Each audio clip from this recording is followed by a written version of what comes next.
Shalom Bapak Ibu Saudara yang dikasihi Tuhan. Saya berdoa dan percaya bahwa setiap kita mengalami tahun penuaian mujizat yang berlimpah.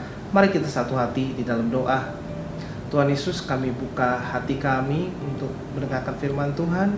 Tuhan tolong ajar kami, bentuk kami supaya kami menjadi pribadi yang lebih maksimal di dalam Kristus. In Jesus' name we pray, Amen.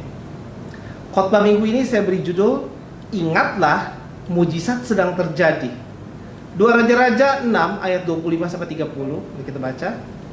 Maka terjadilah kelaparan hebat di Samaria selama mereka mengepungnya, sehingga sebuah kepala keledai berharga 80 shikal perak dan seperempat kap tahi merpati berharga 5 shikal perak.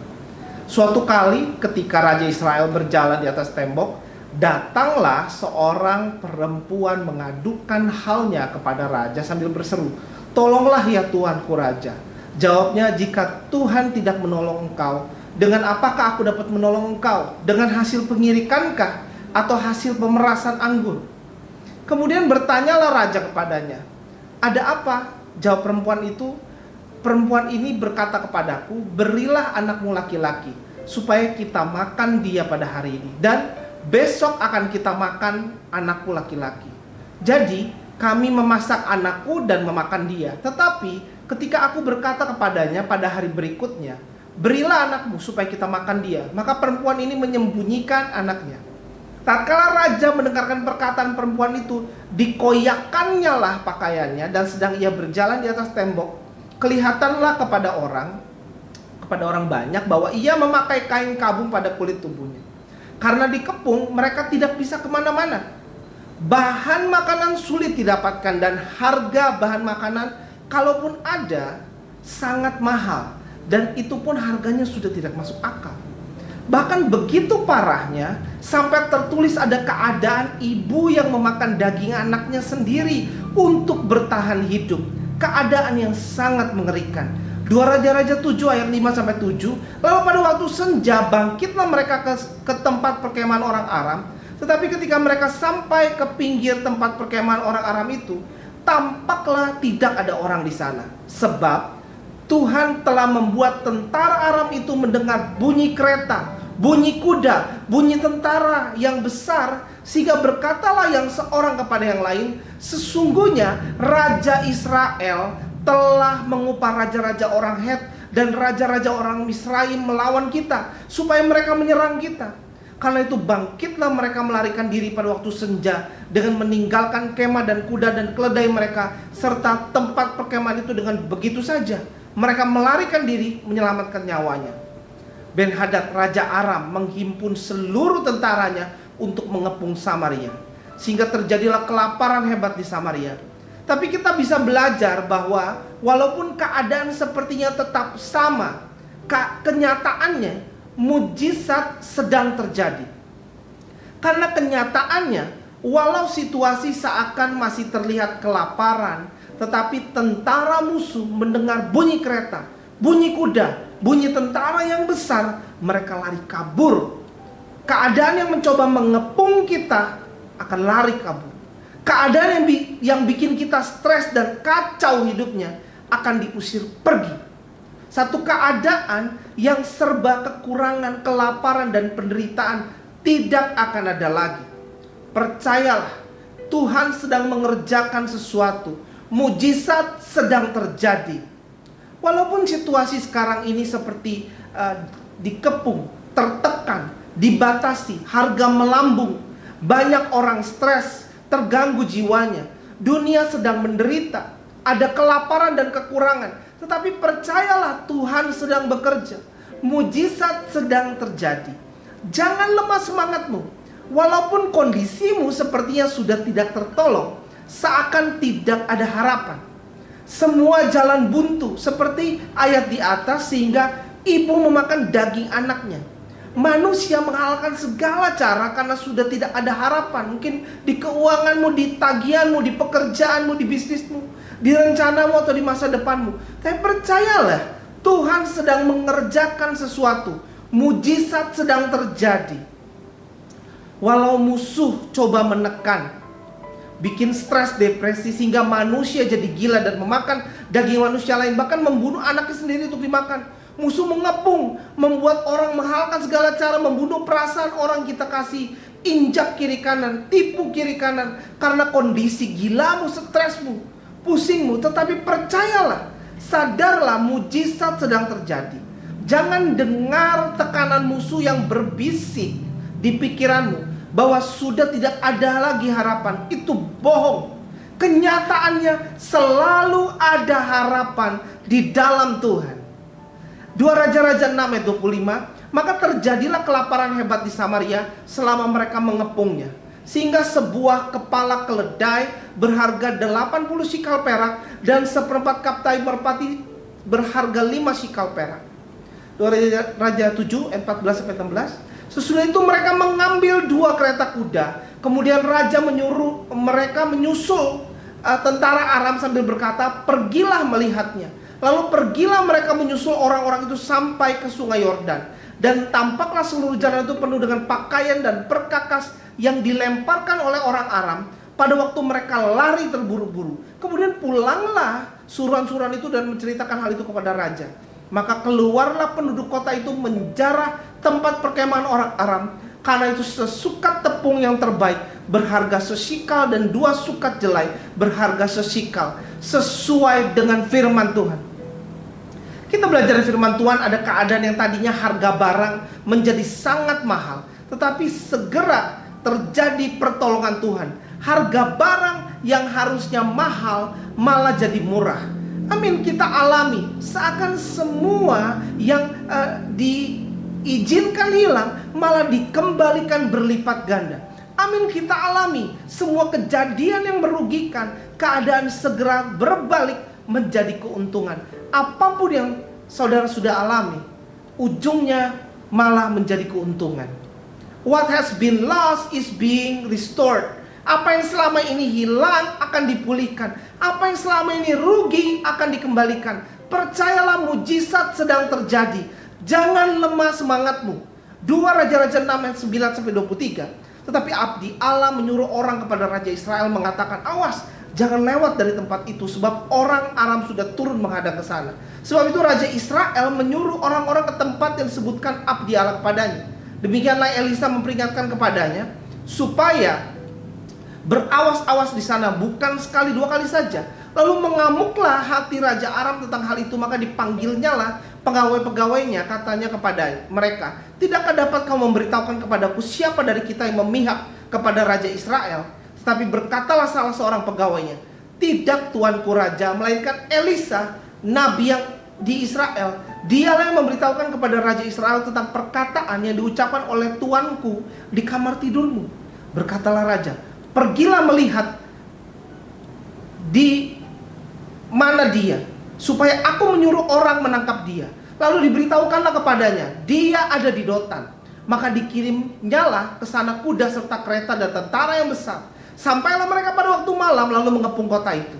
Ketika pelayan abdi Allah bangun pagi-pagi dan pergi keluar, maka tampaklah suatu tentara dengan kuda dan kereta ada di sekeliling kota itu. Lalu berkata bujangnya itu kepadanya, celaka tuanku, apakah yang akan kita perbuat? Jawabnya, jangan takut, sebab lebih banyak yang menyertai kita daripada yang menyertai mereka. Lalu berdoalah Elisa, ya Tuhan, bukalah kiranya matanya supaya ia melihat. Maka Tuhan membuka mata bujang itu sehingga ia melihat. Tampaklah gunung itu penuh dengan kuda dan kereta berapi sekeliling Elisa. Ketika orang-orang Aram itu turun mendatangi dia, berdoalah Elisa kepada Tuhan, butakanlah kiranya mata orang-orang ini. Maka dibutakannyalah mata mereka sesuai dengan doa Elisa. Kemudian berkatalah Elisa kepada mereka, bukan ini jalannya dan bukan ini kotanya. Ikutlah aku, maka aku akan mengantarkan kamu kepada orang yang kamu cari. Lalu diantarkannya mereka kepada Samaria. Segera sesudah mereka sampai ke Samaria, berkatalah Elisa, ya Tuhan, bukalah mata orang-orang ini supaya mereka melihat. Lalu Tuhan membuka mata mereka sehingga mereka melihat dan heran, mereka ada di tengah-tengah Samaria. Lalu bertanyalah Raja Israel kepada Elisa, tatkala mereka melihat mereka, kubunuhkah mereka Bapak? Tetapi jawabnya, jangan. Biasakah kau bunuh yang kau tawan dengan pedangmu dan dengan panahmu? Tetapi hidangkanlah makanan dan minuman di depan mereka, supaya mereka makan dan minum lalu pulang kepada Tuhan mereka. Disediakannyalah bagi mereka jamuan yang besar, maka makan dan minumlah mereka. Sesudah itu dibiarkannyalah mereka pulang kepada Tuhan mereka. Sejak itu tidak ada lagi gerombolan-gerombolan Aram memasuki negeri Israel. Jadi sebelum peristiwa Samaria dikepung oleh tentara Aram dan menderita kelaparan hebat, sebetulnya bangsa Israel sudah mengalami mujizat pertolongan Tuhan. Raja Israel sudah mengalami dan mengakui betapa dahsyatnya Tuhan. Elisa mendapat pesan dari Tuhan, satu informasi rahasia yang hanya diketahui Raja Aram, informasi strategi perang yang membuat Raja Israel dan bangsa Israel bisa jadi aman. Lalu tentara Aram mengepung Elisa dan kota Dotan. Kembali lagi Tuhan menolong. Ada kuda dan kereta berapi menjaga sekeliling Elisa. 2 Raja-Raja 6 ayat 33. Selagi ia berbicara dengan mereka, datanglah raja mendapatkan dia. Berkatalah raja kepadanya, sesungguhnya malapetaka ini adalah daripada Tuhan. Mengapakah aku berharap kepada Tuhan lagi? Ketika ada masalah berikutnya, Raja Israel seakan lupa dengan begitu banyak pertolongan Tuhan yang sudah dialami. Bagaimana dengan kita? Ayo, jangan lupa dengan mujizat Tuhan yang sudah saudara alami sampai hari ini. Jangan lemah semangatmu. Kita sudah alami begitu banyak pertolongan Tuhan. Apapun yang kita hadapi sekarang ini seperti yang sudah kita alami, ingatlah mujizat sedang terjadi. 2 Raja-Raja 7 ayat 1. Lalu berkatalah Elisa, dengarlah firman Tuhan. Beginilah firman Tuhan. Besok kira-kira waktu ini, sesukat tepung yang terbaik akan berharga sesikal, dan 2 sukat jelai akan berharga sesikal di pintu gerbang Samaria. Tetapi perwira yang menjadi ajudan raja menjawab abdi Allah, katanya, sekalipun Tuhan membuat tingkap-tingkap di langit, masakan hal itu mungkin terjadi? Jawab abdi Allah, sesungguhnya engkau akan melihatnya dengan matamu sendiri, tetapi tidak akan makan apa-apa daripadanya. Ada perwira yang menjadi ajudan raja lupa akan kebaikan pertolongan Tuhan yang sudah dialami. Lalu lebih parahnya lagi, dengan sombongnya perwira ini mengucapkan sesuatu. Makanya kita harus hati-hati benar dengan apa yang kita ucapkan. Perwira ini berkata, sekalipun Tuhan membuat tingkap-tingkap di langit, masakan hal itu mungkin terjadi? Seakan perwira ini meragukan Tuhan, meremehkan Tuhan, dan menertawakan Elisa. Dan kelanjutannya, benar perwira ini tidak mengalami mujizat Tuhan yang sudah tersedia, bahkan mati dengan mengenaskan. 2 Raja-Raja 7 ayat 16-20. Maka keluarlah penduduk kota itu menjara tempat perkemahan orang Aram.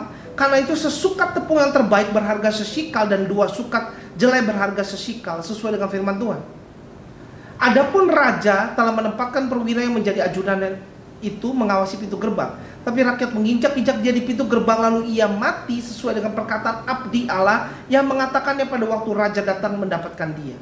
Dan terjadi juga seperti yang dikatakan abdi Allah itu kepada raja, 2 sukat jelai akan berharga sesikal, dan sesukat tepung yang terbaik akan berharga sesikal. Besok kira-kira waktu ini di pintu gerbang Samaria. Pada waktu itu si perwira menjawab abdi Allah itu, sekalipun Tuhan membuat tingkap-tingkap di langit, masakan hal itu mungkin terjadi? Tetapi Elisa berkata, sesungguhnya engkau akan melihatnya dengan matamu sendiri, tetapi tidak akan makan apa-apa daripadanya. Demikianlah terjadi kepada orang itu.